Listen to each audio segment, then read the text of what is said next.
Hello everyone, welcome back. In today's video, we've got another news and rumor video here to discuss. In today's video, we're looking at some signings, some injury updates, PTO updates, other pieces of news to look at, and we've got trade rumors involving Boston, Toronto, the Vancouver Canucks, and a couple of other teams. Look at all the updates regarding these things coming up right now.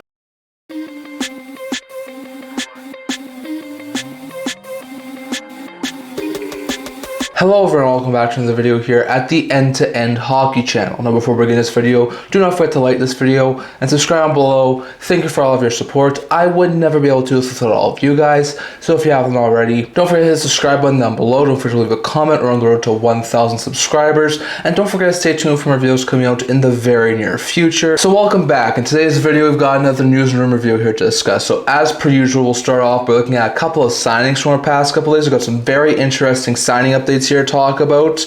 We saw 3 signings happen over the past week that I haven't touched on yet, so I want to touch on all 3 of these signings here. So first was an ELC with the 2nd overall pick in the 2025 draft, and that was San Jose Sharks prospect Michael Misa. Now Misa is 18 years old. He's a center left-wing prospect, was just taken this past year, 2nd overall in the 2025 draft. He gets a 3-year ELC AAV of $975,000. Like we said, 2nd pick in the 2025 draft. He had 62 goals and 134 points in 65 games over in Saginaw of the OHL. Like, he was really great this past year in the OHL. Misa was, like, he was fantastic. So he gets a 3-year ELC. He could also go back to the OHL. There's a very likely chance that I think Misa will make the team out of training camp for the San Jose Sharks. Like, he's just that good. So it's a really solid pickup here for the Sharks to sign Michael Misa, one of their top prospects and recent 2nd overall pick in 2025 draft, to a 3-year ELC. And after a fantastic season over in juniors, I think there's a chance he could make the NHL lineup. So very interesting note there.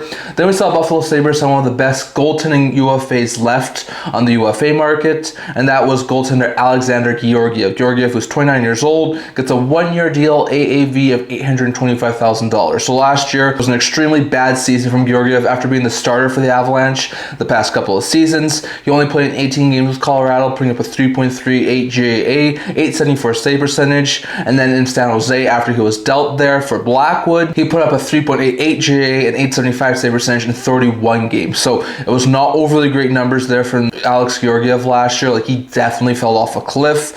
Now in Buffalo, there's some talk about UPL being injured, so I think Georgiev will be able to challenge her backup role. Would not be surprised if he was started as the 3rd stringer on that team or the 4th stringer, and maybe in due time, if he does well, he could be called up. So I think this is sort of a prove me deal for Georgiev, and maybe trying to vault himself into next year's free agent crop. So very interesting note there. And lastly, we saw the Chicago Blackhawks make a signing. Beautiful signing here. Spencer Knight, who's entering the final year of his deal, has a $4.5 million AAV, was wound up being extended by the Chicago Blackhawks. Gets a 3-year extension, AAV of $5.8 million. This is a beautiful deal in my opinion for Chicago. Knight's the clear-cut starter going forward for the Chicago Blackhawks. This will take him until he's a UFA in a couple of years' time, but still, at like 3 years, just under $6 million for what some of the starting level goaltenders have gone recently. I think this is a really good bet here for the Chicago Blackhawks, and I do think he's going to be really good. Last year, he had 23 games in Florida, putting up a 2.40 GAA, 907 save percentage, then was dealt to Chicago, where he played 15 games and putting up a 3.18 GAA and 896 save percentage. But Knight, over the past couple of years, despite spending not last year but the year prior in the NHLPA Players Assistance Program, has looked quite good, and I do think Knight is poised to have a breakout season this next year in Chicago. So very interesting note there, but I like this deal. 3 years under $6 million for a really clear-cut starter goaltender is a really good piece of work here for the Hawks. So very interesting note there, but the Hawks have signed Knight to a 3-year extension. Georgiev gets a 1-year deal to be in Buffalo, and Misa signed a 3-year ELC in San Jose. So very interesting note there. Next, going over to a couple of updates. So we've got a couple of very interesting updates when it comes to PTOs and players signing overseas. The New York Rangers have signed Andre Suster to a PTO. The Panthers have signed Walcott and Lopina to a PTO. The Penguins have signed Brett Murray as well as Fleury to PTO, and that's Marc-Andre Fleury. It's a 1-day PTO. He's going to play a preseason game to basically call his career. I love that sort of a thing that the Pittsburgh Penguins have done. Calvin DeHaan has signed in the SHL, and then Brad Hunt has signed over in Liga. So we talked about DeHaan and Hunt potentially heading overseas. They both have officially signed in the SHL and Liga respectively, so not too surprised there. The Rangers have signed Suster to a PTO. Hasn't really played at the NHL level over the past couple of years. Might be able to get himself like a league minimum deal. Walcott, Lopina are AHL level guys who have gone to Florida's Oilers training camp on PTOs. So we shall wait and see what happens there. Brett Murray, once again, AHL player, going to Penguins camp on a PTO. We shall wait and see what happens there. Like I just said, Marc-Andre Fleury has signed a PTO to spend summer training camp with the Pittsburgh Penguins and to play one preseason game against Columbus. I think it's on September 28th, 29th, something like that. So it's a very interesting way to send off his NHL career. So very interesting note there, but those are all the PTO and signing overseas updates when it comes to some of these other interesting things. Going over to just a couple of quick extension updates. Sounds like Anthony Stolarz does not want to talk negotiations in season. So if an Anthony Stolarz extension is to come, it has to come in the next couple of weeks before the season starts, as it sounds like Stolarz does not want to extend into the regular season. It sounds like Wallman and the Oilers are starting to talk contract extension. Nothing, it seems like, is getting anywhere close according to David Pagnotta, but it sounds like Wallman and the Oilers are talking about an extension. Kempe is apparently looking for $10 to $11 million on a new deal from the Los Angeles Kings. So it was recently reported that he wanted somewhere around the $10 million mark. Now he wants somewhere around the $10 to $11 million mark, which for what Kempe brings isn't overly bad, even though it'll be in the double digits. And with a guy like Kopitar officially going to be retiring soon, it sounds like that would free up enough cap space to go after Kempe at that sort of a price tag. And it sounds like Kempe really wants to get something done, preferably before training camp or at least before the new year starts. So that's very good news for the Kings. And then Alex Tuch, it seems like, is talking about an extension with Buffalo. Once again, just like Wallman, no concrete evidence that anything is close at this point in time, but it definitely seems like Buffalo really wants Tuch to stay, and Tuch really wants to stay in Buffalo. It'll probably be a big pay bump from his current $4.5 million AAV. I guess like a 6 to 7, maybe even $8 million AAV for Tuch on his next contract. So very interesting note there, but those are some very interesting extension updates. We also got a couple of injury updates, just some quick hitters here. Corey Perry underwent knee surgery after suffering an injury. I think it was just as training camp was starting, and he's going to miss the next 6 to 8 weeks. That's a horrible blow there. That'll keep Perry out until late October, early November. So the Kings are going to be without one of their premium off-season additions for the first few weeks of the season. Bad blow there. Sam Girard, Mackenzie Blackwood both enter training camp banged up, so it's not overly great news for one of the top 4 defensemen and starting level goaltenders in Colorado to be injured. And then Owen Power will be ready for training camp from his injury last year, so that's really good news there. He missed the last few weeks of the season last year due to an upper body injury, so it seems like Owen Power will be ready to go for the Buffalo Sabres. That'll be a huge boost there for the Buffalo Sabres. A couple of other very interesting pieces of news. Mitch Love, assistant coach in the Washington Capitals organization, has been placed on leave by the team due to an investigation that's pending with the NHL. So apparently it seems like when Love was trying to go after a coaching position, there might have been some wrongdoing, which is why he's been placed on a leave. So we should wait and see what happens with this. Once again, no confirmation as to what's happening. At this point, he's just been placed on leave by the Washington Capitals. So very interesting note there, but that's the update when it comes to Mitch Love, who is the assistant coach in Washington. Apparently, there's been some really big developments when it comes to the World Junior players. So we know that a couple of months back, the 5 World Junior players who were caught up in the World Junior scandal that was back in 2018 were found not guilty by the courts. Well, apparently the NHL has made their decision regarding these players. They are officially eligible to return to NHL action on December 1st, 2025, and they can sign a new contract with new teams as early as October 1st, 2025. So in just a couple of weeks' time, those 5 players will be eligible to sign new contracts with NHL clubs. Now, Formanton is still an unsigned RFA in the Ottawa Senators system, and it seems that the Senators do not want to bring him back, so we should wait and see what happens there. Well, Hart, McLeod, Dubé, and Foote all are UFAs, so they can sign wherever they want. There seems to be a whole bunch of interest in Hart, and to some extent maybe McLeod and Dubé. Well, there's less interest in Foote and Formanton, so we shall wait and see what happens there. But those 5 players are now going to be eligible to return to NHL action in the very near future and sign in the next couple of weeks. So we'll have to wait and see. There's going to be a lot of interest in Hart and McLeod and Dubé. So of those 5 players, I think those are the 3 that are going to get the most attention. So keep your eye on those guys. And even though I think it's a little bit early to let them back into the league, I was expecting them to be out for at least this upcoming season. A very interesting note there. So we'll keep our eye on those guys. As the NHL has ruled upon the 5 2018 World Junior teams that were caught up in that allegations. So very interesting note there. And lastly, going over to the Seattle Kraken, Jason Botterill, the new GM of the Seattle Kraken, recently did an interview, and in that interview he says that he expects the Kraken to try and compete for playoffs in the next year or two. Now at this current point in time, I don't believe the Seattle Kraken are a playoff team, so the fact that he says that they should be competing for playoffs playoffs next year too, I think is not really a likely reality to happen. Like, I think the Kraken are very likely to be one of the lowest teams in the NHL this year. Maybe things change for next year, but I really don't think the Kraken are going to be a team who competes next year too. I think this team is probably going to go through a rebuild before they're able to compete like they were a couple of years back in their second season when they surprisingly made the playoffs and hit triple digits.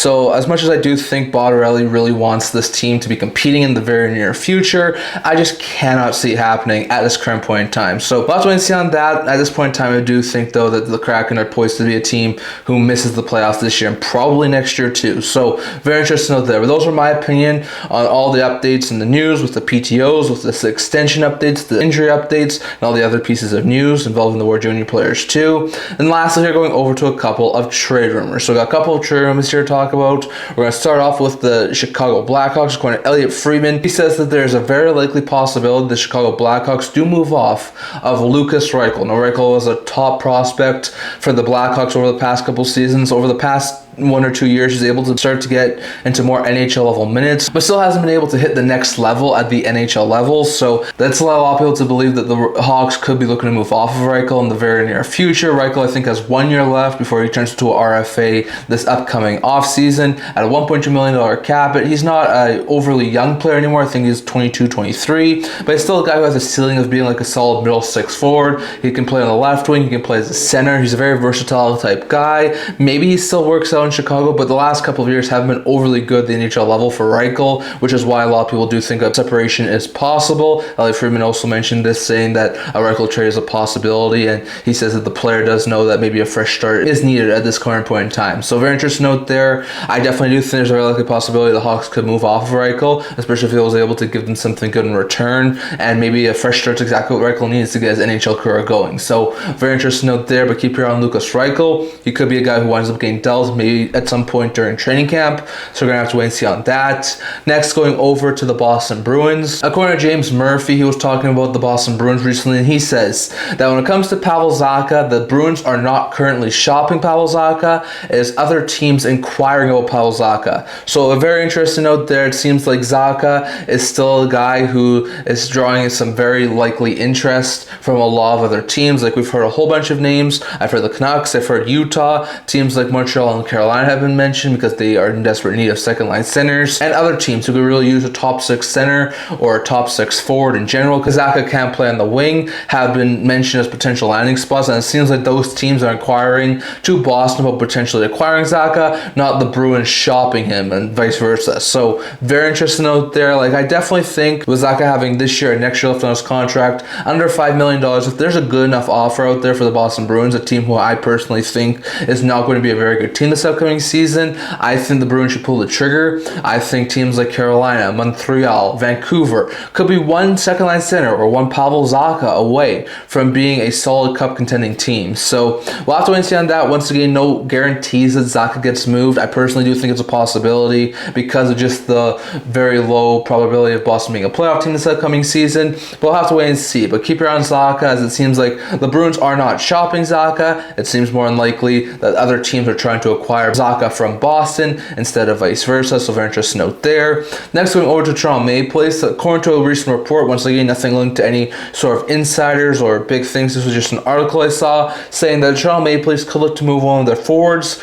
to the San Jose Sharks. Now, I've heard about the Toronto Maple Leafs looking to move off of some of their forward depth. They have a whole bunch of forwards. They have a whole bunch more than they need to. So they've been some rumors that they could be looking to move guys like Kalle Järnkrok, like David Kampf, and like Nick Robertson. All three of those guys have been heavily rumored to potentially be on the move. Now, with the San Jose Sharks having an abundance of cap space, there's been some recent reports, including that article I saw, saying that the Leafs could try and deal a guy like Kalle Järnkrok or David Kampf to the San Jose Sharks. Now, both of those guys are having $2+ million on their AAV. Järnkrok signed for 1 more season, Kampf for 2 more. The Sharks do have actually quite a bit of forwards on their current roster that would probably be challenging for a roster spot this upcoming season. So I'm not sure if they would just take one of those guys in general, possible. Will they maybe swap someone? Like maybe the Leafs try and move one of Jarnkrok or Kampf, maybe attach a draft pick, maybe try and get one of the Sharks forwards. That's a possibility I could see. Just with the depth that the Sharks have and the amount of forwards that the Sharks have on their current team, I'm not sure if acquiring a guy like Kampf or Jarnkrok for nothing will be a smart move there from San Jose, especially if it blocks out some of the younger players. But if it's like some sort of a forward swap and they take on a little more of a cap hit from the Toronto Maple Leafs and they move forward in return, I could see that making sense for the San Jose Sharks. So we'll have to wait and see on that, but keep your eye on the San Jose Sharks and the Toronto Maple Leafs, as if the Leafs are really intent on moving a forward before the season starts. Look for San Jose to potentially be a landing spot if they do move guys like Jarnkrok or Kampf. So we'll have to wait and see on that. And last year, going over to Satyar Shah, he was mentioning the Vancouver Canucks recently. He's a very good connected Canucks insider, and he says that the Canucks at no point this offseason were ready to move Attu Raty. He says that the Canucks really do like this young prospect. He got a couple of stints at the NHL level last year. I think he played in like 25 to 30 games, put up a couple of points. He looks like he could be a very good future second, third line center for the Vancouver Canucks. Now, he's not going to be that this upcoming season. I could see him challenge for like third or fourth line minutes, but I don't think he's going to be a clear-cut top 9 forward out of the gate this year for the Vancouver Canucks, but I can see why the Canucks will not want to move him. Shaw said that there were a couple of teams out there that really did want to try and pry Raty out of the Canucks organization, and the Canucks were having none of it. So Raty just signed a 2-year deal, AAV of league minimum, this offseason to remain with the Canucks. I think that's a steal of a deal, especially if Raty continues to grow with the Vancouver Canucks team. Remember, Raty was one of the prime pieces they got for Bo Horvat. So I mean, if Raty, who at one point long ago was a projected top 10 pick, wound up falling to the Islanders' laps in the second round, got dealt to Vancouver in the Horvat deal, if he can continue to grow into like a solid second, third line center, I think it makes complete sense as to why his Canucks team didn't move off of Raty. And I think long term, that could be an extremely smart move there from the Vancouver Canucks to not move off of a solid young top 6, top 9 center for potentially some small short-term upgrades. So very interesting note there, but it seems like there were a couple of teams out there who really did want to try and acquire Attu Raty from Vancouver, and the Canucks said no. So very interesting note there. But those are all the news updates and trade rumors from our past couple of days. I'll let you guys thoughts on all this down in the comment section below. Are you surprised that the Canucks said no to potentially moving Attu Raty? Could the San Jose Sharks try and help the Toronto Maple Leafs with their forward problems? Do you think that the Boston Bruins could still move Pavel Zacha? And do you think that the Blackhawks will move Lucas Reichel? Definitely thoughts on all of that, plus all of the news updates and the signings from our past couple of days. That's all I'm going to talk for today. Remember to like this video and feel free to subscribe below. Thank you for all of your support. I would never be able to without all of you guys. So if you haven't already, don't forget to subscribe button down below. Don't forget to leave a comment. We're on the road to 1,000 subscribers. Don't forget to stay tuned for videos coming out in the very near future. I also do a blog talking about news, rumors, analysis, stuff like that, so check that out. I'll link to that in the description below. And I can't wait to see you guys all for the next video. See you guys soon.